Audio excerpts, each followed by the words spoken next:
Great afternoon, friends. Great afternoon. Today we are going to go in certain deep level to one common known topic to everyone, that is law of attraction. So दोस्तों हम लोग ये law of attraction के थोड़े से गहराई में जाने की कोशिश करेंगे. So tell me what is attraction? And whenever we talk about attraction, कोई एक single entity के साथ attraction हो सकता है क्या? So whenever we speak about attraction, there should be always two entities. So हम लोग ये जो हमेशा law of attraction के बारे में बात करते रहते हैं, तो कौन सी two entities वहाँ पे होती है? तो ये दो two entity वहाँ पे हमेशा होती है. एक होता है me और दूसरा होता है universe. ओके? और ये me और universe इन दोनों के बीच में जो attraction की बात चल रही है, उसके बारे में हम लोग हमेशा हर जगह पे आजकल तो हर जगह पे हर बार हमने बार इसके बारे में सुना ही होगा. तो थोड़ा सा हम लोग जानने की कोशिश करते हैं ये यूनिवर्स और मी के बारे में. सी बहुत दफे हमें लगता है कि हमारी जिंदगी में ये मैनिफेस्ट होना चाहिए, वो मैनिफेस्ट होना चाहिए. तब हम लोग देखेंगे कि क्यों हमें ऐसे लगते रहता है कि ये अट्रैक्शन होना चाहिए.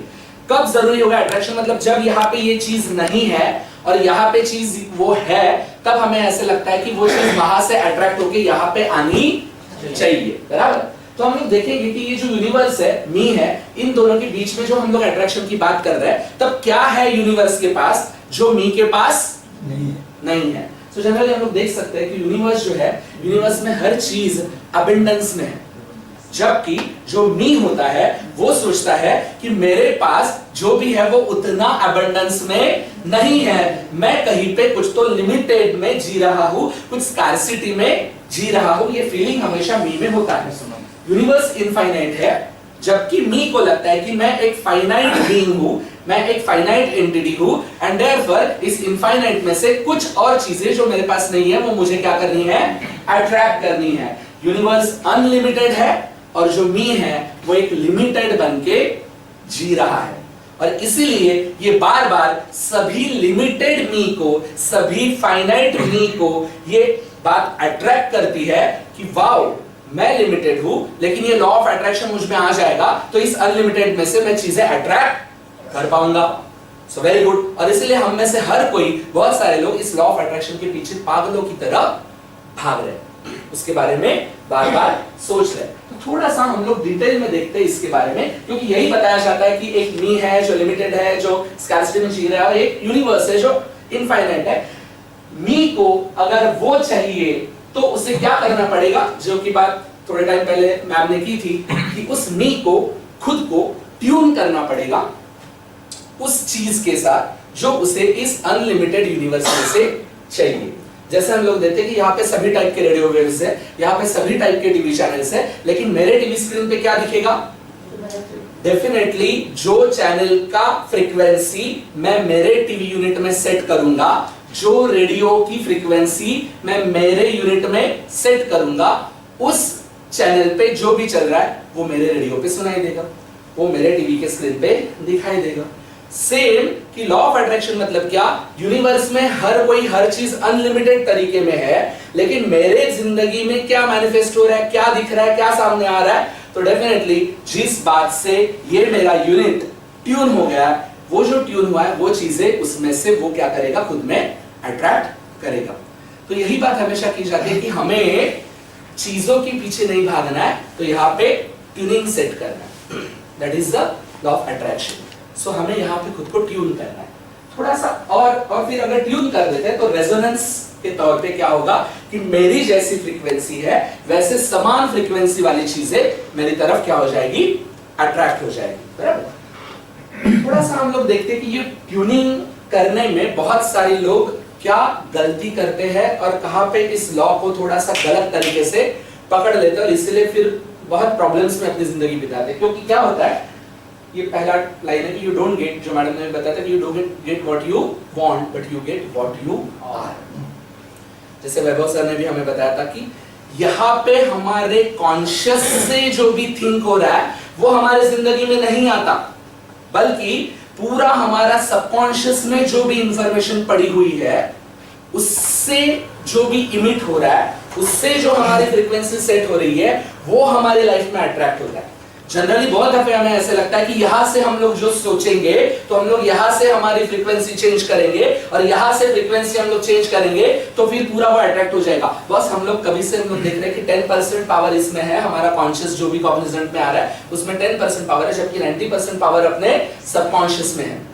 10% हम लोग हमारे दिमाग से सोच सकते हैं ये सही ये गलत, बट 90% तो हमारे पूरे सेल्यूलर लेवल पे इंफॉर्मेशन पड़ी हुई है कि हम लोग एक्चुअली क्या है।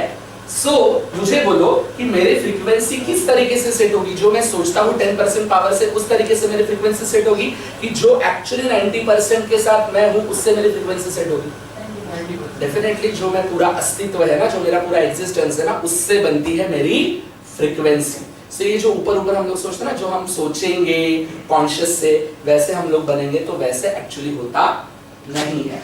Your frequency is not what you think consciously, but what you are at cellular level.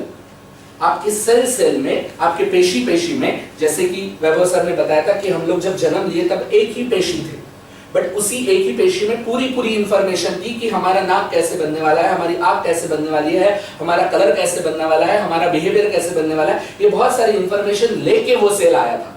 अगर वो पहले सेल में वो इंफॉर्मेशन था तो डेफिनेटली आज भी हमारी ईच एंड एवरी सेल ये इंफॉर्मेशन कैरी कर रही है, और ये ईच एंड एवरी सेल से पूरा जो हमारा एग्जिस्टेंस बनता है ना, वो हमारी फ्रीक्वेंसी क्या कर रहा है, सेट कर रहा है। Your each cell is carrying a tremendous information about you. तो मुझे बोलो, ये सिर्फ से कॉग्निजेंट में आने वाला, कॉन्शियस में आने वाला जो मैं है, उससे सोची हुई चीजों से क्या मेरी फ्रीक्वेंसी सेट हो सकती है कि जो मेरा पूरा अस्तित्व महसूस करता है उससे मेरी फ्रीक्वेंसी बनेगी? तो डेफिनेटली जो पूरा मेरा अस्तित्व सोचता है ना, महसूस करता है, उससे मेरी फ्रीक्वेंसी बनेगी।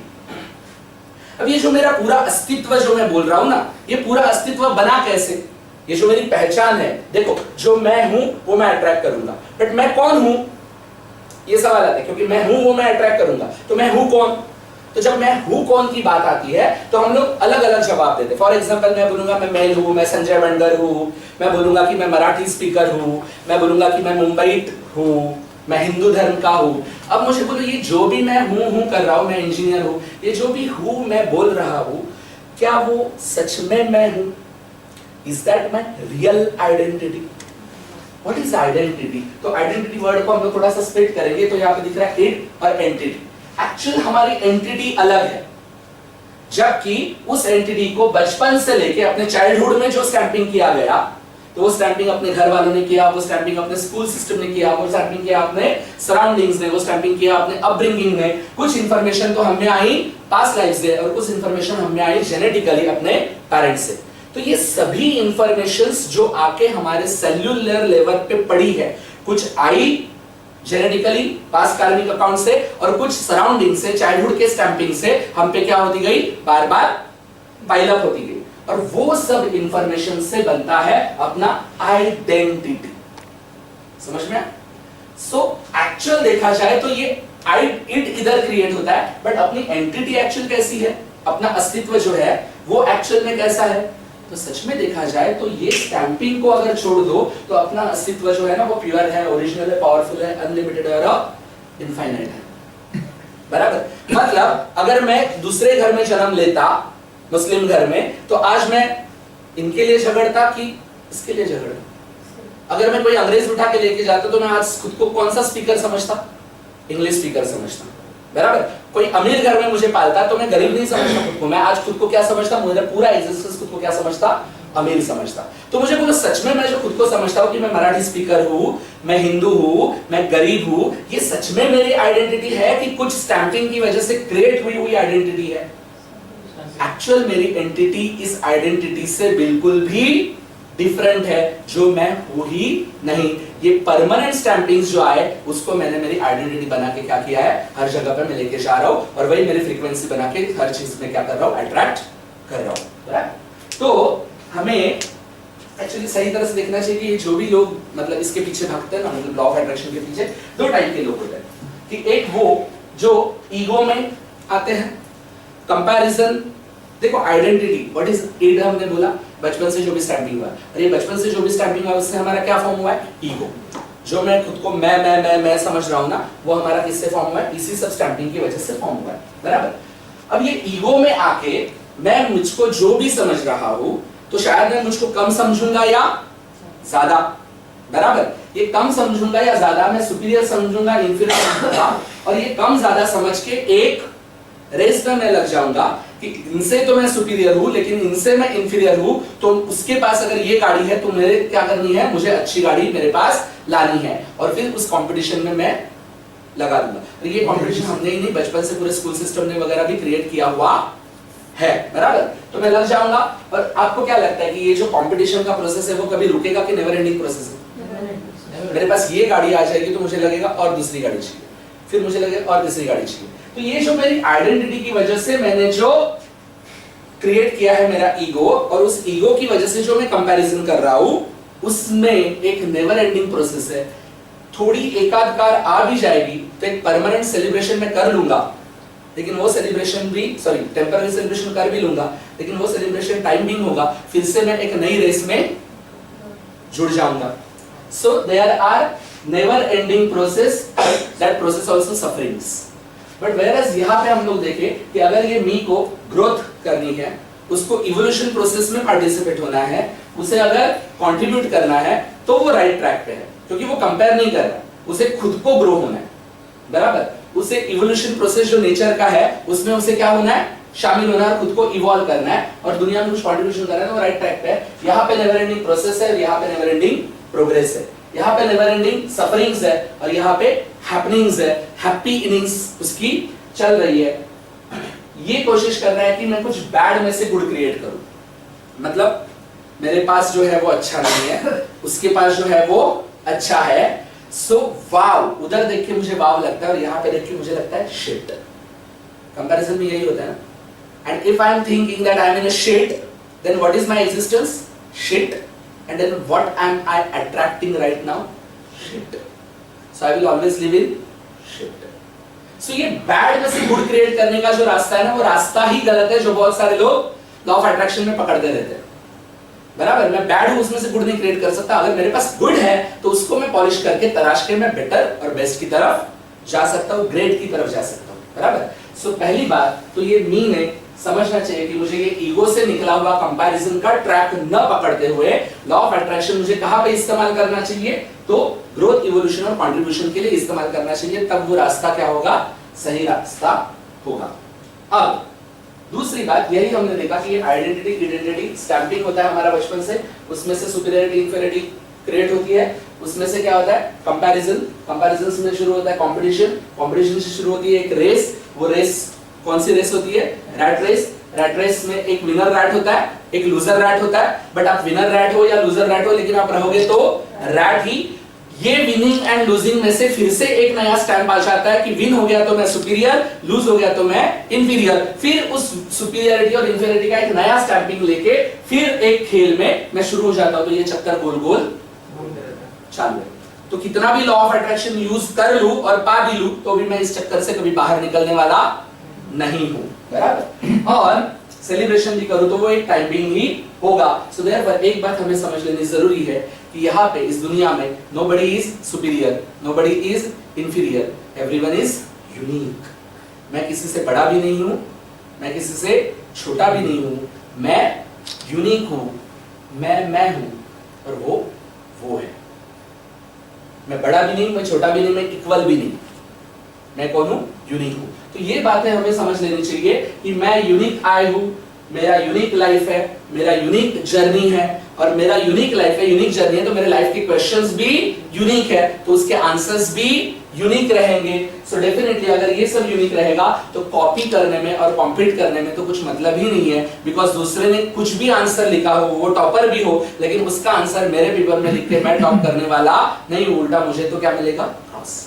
सो ये बात हमें समझ लेनी जरूरी है, बराबर। अब एक और बात यहाँ पे है कि कॉन्शियस जो है अपना, वो कॉन्शियस का मी ईगो से बना हुआ है, जबकि यूनिवर्स का भी एक कॉन्शियस और सबकॉन्शियस, यहाँ पे मतलब एक थोड़ी सी अलग सी कंसेप्ट मैं यहाँ पे आपको मतलब इंट्रोड्यूस करना चाहता हूँ कि मेरा एक ईगो है, मेरे एक ईगो से मैं ऐसे समझ रहा हूँ कि मेरी लाइफ जो है वो मैं ऑपरेट कर रहा हूँ, बट सच में देखा जाए तो क्या अपनी लाइफ सच में मैं ऑपरेट कर रहा हूँ?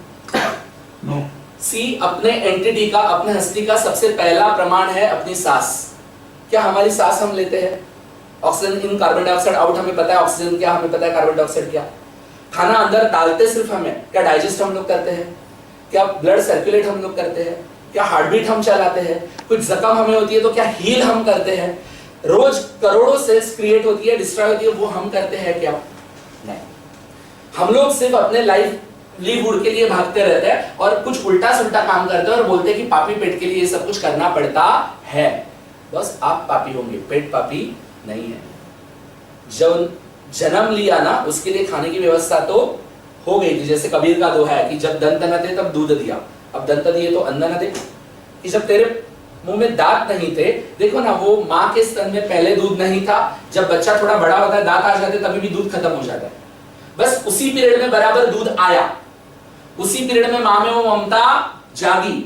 मुझे बोलो, बराबर जो टाइम बच्चे में चबाने में, डाइजेस्ट करने की पावर नहीं थी, उसी टाइम पे एक ऐसा एलिमेंट क्रिएट कर दिया उसकी माँ के पास कि जिसमें ऑल न्यूट्रिशंस हो, और बराबर माँ में ममता भी जगा दी कि कभी भी रात को भी उसको भूख लगे तो वो जग के उसको वो पिला दे। इतनी व्यवस्था करने वाला, इतना सोचने वाला अगर ये सबकॉन्शियस अपना है, तो मुझे बोलो, अपना लाइफ सच में हम लोग हमारे कॉन्शियस से पावरफुली ऑपरेट करेंगे, अच्छे से ऑपरेट करेंगे, कि सबकॉन्शियस बहुत अच्छे से केयर ले रहा है उसकी?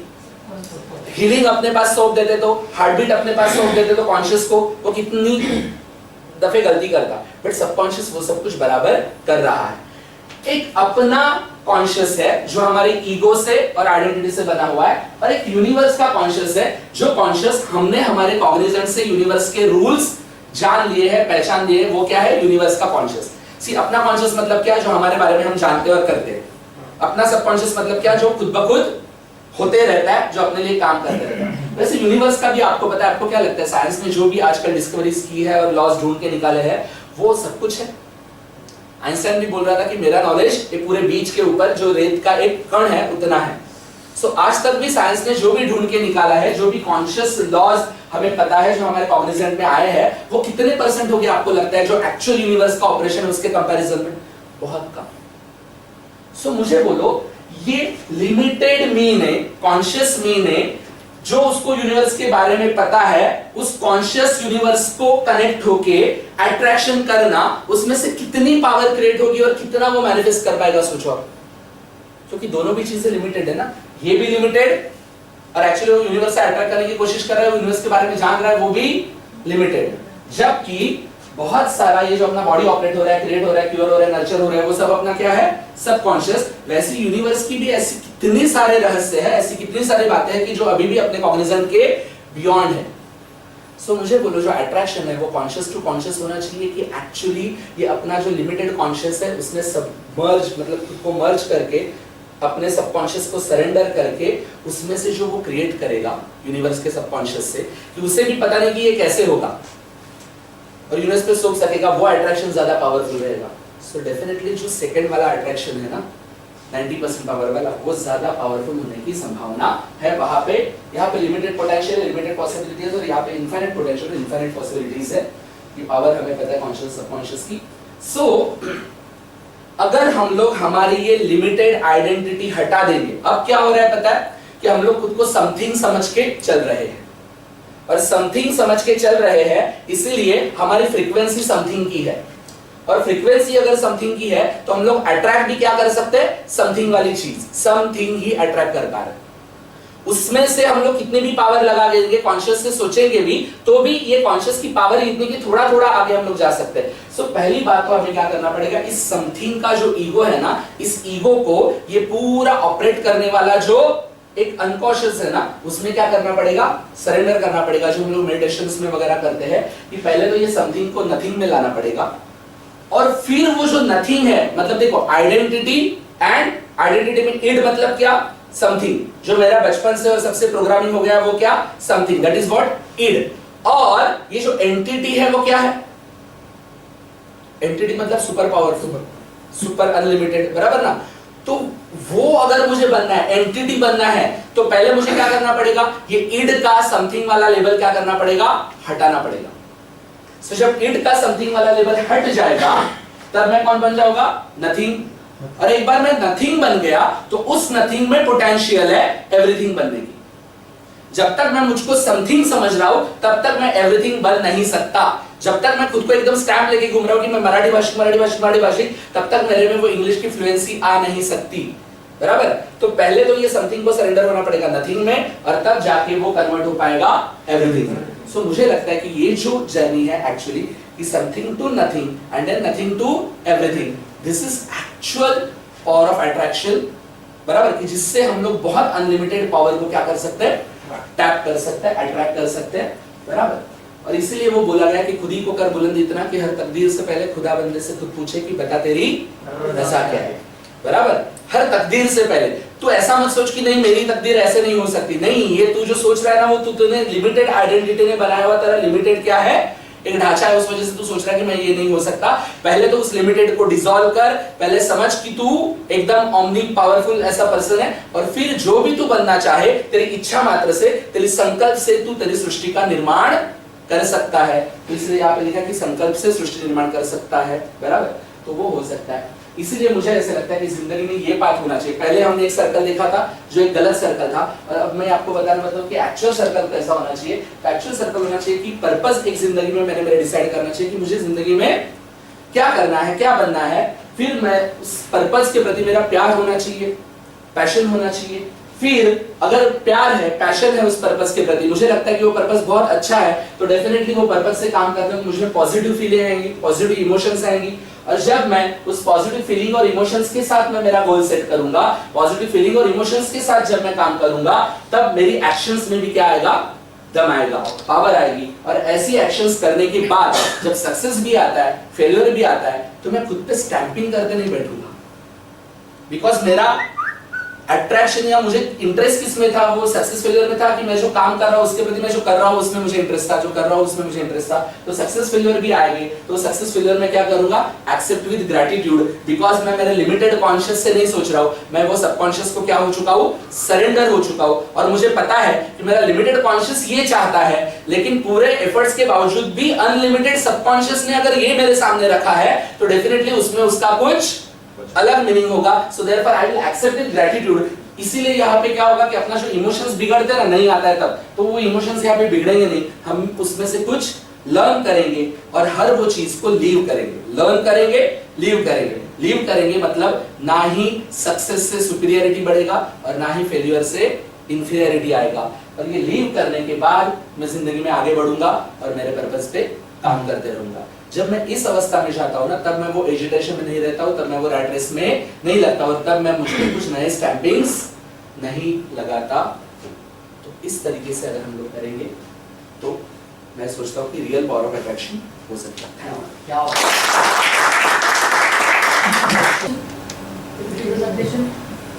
science